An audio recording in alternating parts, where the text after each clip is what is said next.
Hello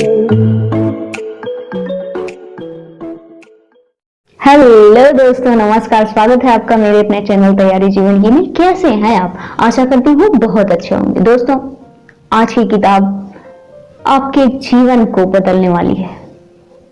अगर आपने इसे अच्छे से सुना और खरीद के पढ़ लिया तो अभी तक का जो जीवन आप जी रहे थे उसमें ट्रेमेंडस चेंज आने वाला है। दोस्तों, बुक का नाम है जीवात्मा जगत के नियम, the laws of spirit world, the laws of the spirit world.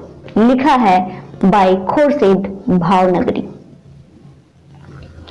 दोस्तों, ये किताब ऐसे कहें कि जीवात्मा जगत जो कि पृथ्वी से काफी दूर है, वहां से पृथ्वी पर लिखाई गई है जीवात्माओं के द्वारा। दो जीवात्माएं यानी कि मृत्यु के बाद उन्होंने एक माध्यम से अपनी मां के द्वारा स्वचलित लेखन विधि से लिखवाया है, और वो सिर्फ इसलिए कि वो अपने माँ बाप को सांत्वना दे सकें और साथ ही साथ पूरे पृथ्वीवासियों को बता सकें कि यहाँ पर जो चीजें हम समझ रहे हैं, जान रहे हैं, सत्य वो नहीं है, सत्य इसके अलग है और हम लोग सभी गलत रास्ते पे हैं। जो करने आए हैं धरती पे वो नहीं कर रहे हैं, वो सचेत करना चाहते हैं, हमें सही मार्गदर्शन करना चाहते हैं।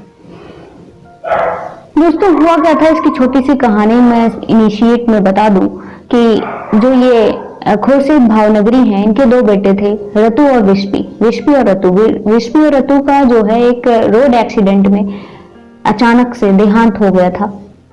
देहांत होने के बाद जब वो लोग जीवात्मा जगत में पहुंचे तो उनको पता ही नहीं चल रहा था कि उनकी मृत्यु हो गई है, क्योंकि देह तो यही छूट गई जिसमें पेन होता है और सारी चीजें होती हैं, आत्मा में कोई दर्द नहीं होता।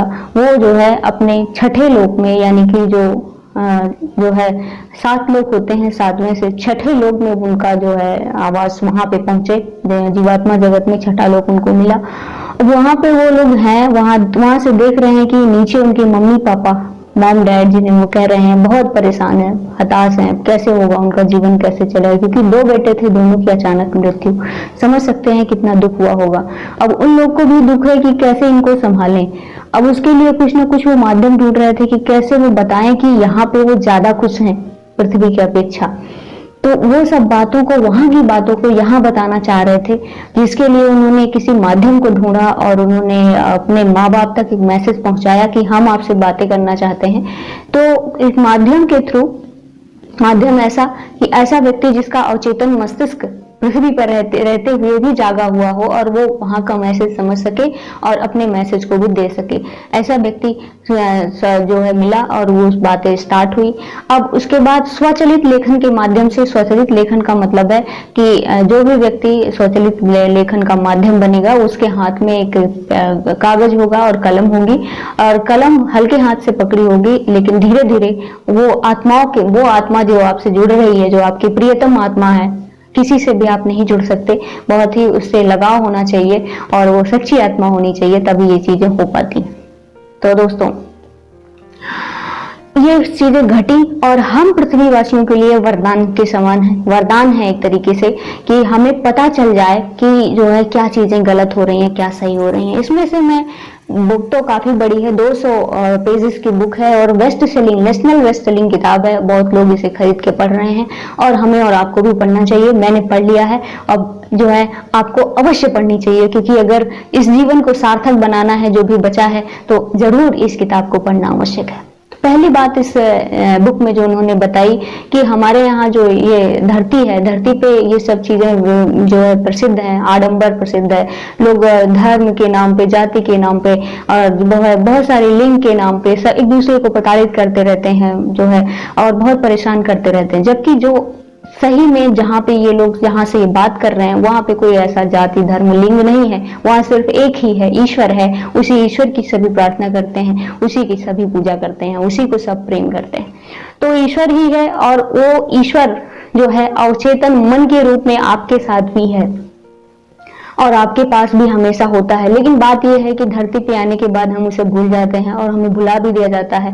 कारण ये होता है कि अगर वो चीजें सब याद रहेंगी तो हम यहाँ पे जो काम करने आए हैं वो कर नहीं पाएंगे, इसीलिए वो भुलाने का क्रम रखा गया। दूसरी बात है कि दोस्तों, ईश्वर जो है वो न्यायप्रिय है। वो बहुत न्यायशील है। आप कुछ भी करें, अच्छा या बुरा, उसका आपको फल मिलना ही है।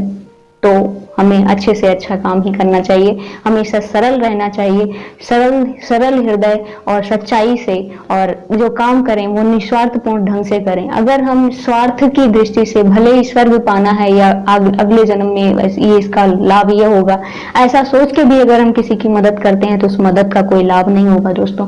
अगर मदद करना है तो बस मदद करिए। उन्होंने साफ साफ बताया कि आप मदद करिए और भूल जाइए, याद भी रखने की जरूरत नहीं। अगर आप याद रखते हैं फिर भी उसका फल नहीं मिलने वाला।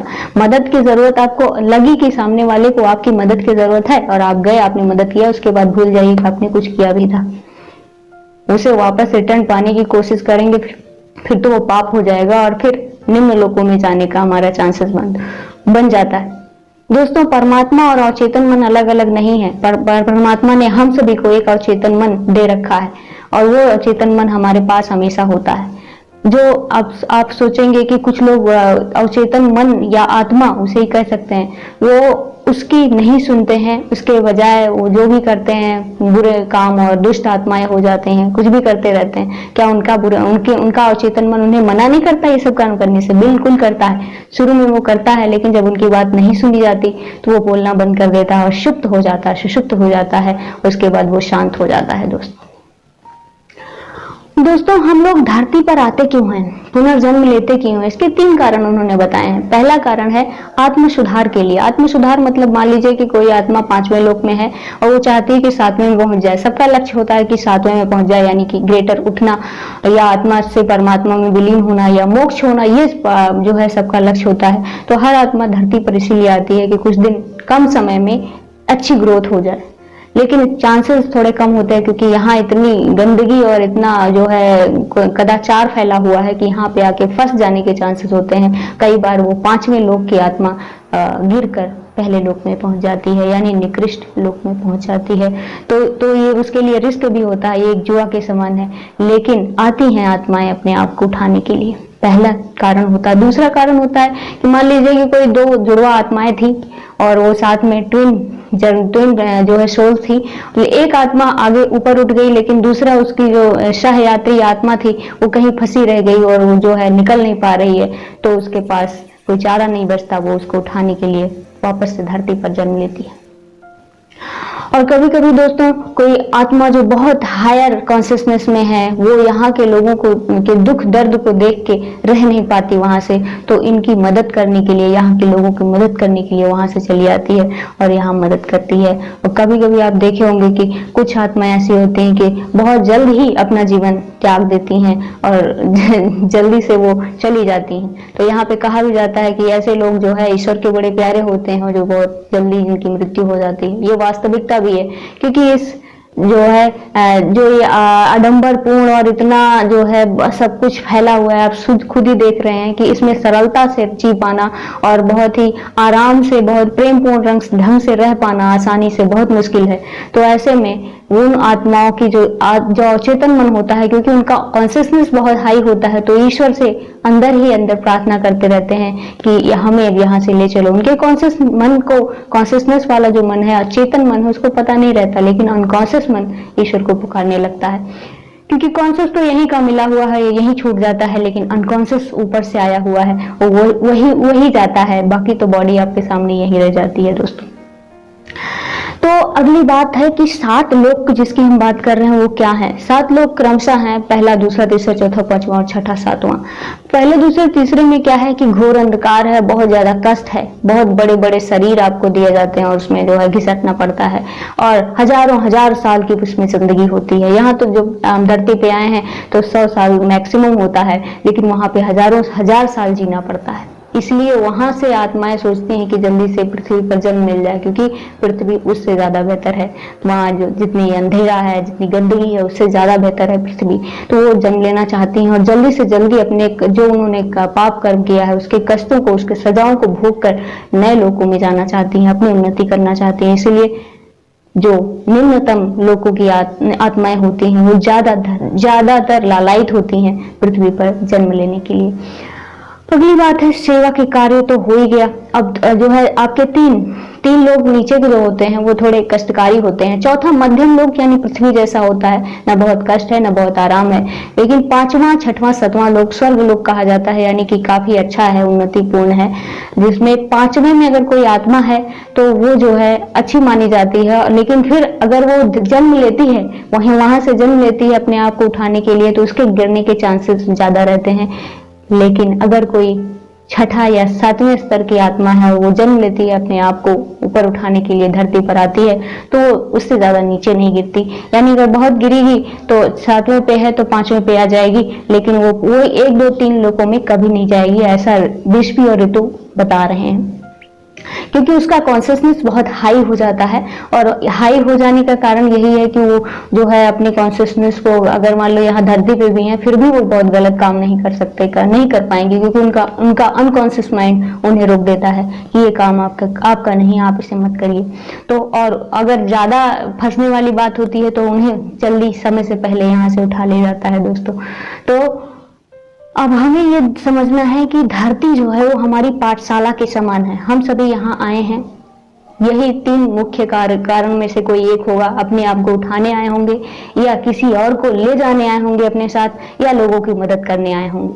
तो जो भी है आप सोचिए, आप अपने अनकॉन्शियस से खुद को जोड़िए और सही रीजन पता करिए कि आप इस धरती पे क्यों हैं, किस लिए हैं, और वो काम क्या आप कर रहे हैं। अगर नहीं कर रहे हैं तो प्लीज ध्यान धारणा और इस तरह की चीजें, जो पॉजिटिव चीजें हैं, उन्हें अपने जीवन में अपनाइए। अपने आप से, अपनी आत्मा से, अपने कॉन्शियसनेस से, अपने अवचेतन मस्तिष्क से जुड़िए। और कुछ हमारे स्पिरिट गाइड भी होते हैं जो अगर हम चाहें तो हमारी मदद करते हैं, उनको बताते हैं कि हमें अगला कदम क्या लेना चाहिए और किस तरीके से हम अपनी आध्यात्मिक उन्नति यानी कि अपने उच्चतर लोकों को बढ़ा सकते हैं और अपने आप को निकृष्ट होने से बचा सकते हैं। वो हमारी मदद के लिए होते हैं, हमें उन्हें पुकारना चाहिए, और आप उन्हें पुकार सकते हैं, वो आपकी मदद के लिए अवश्य आते हैं।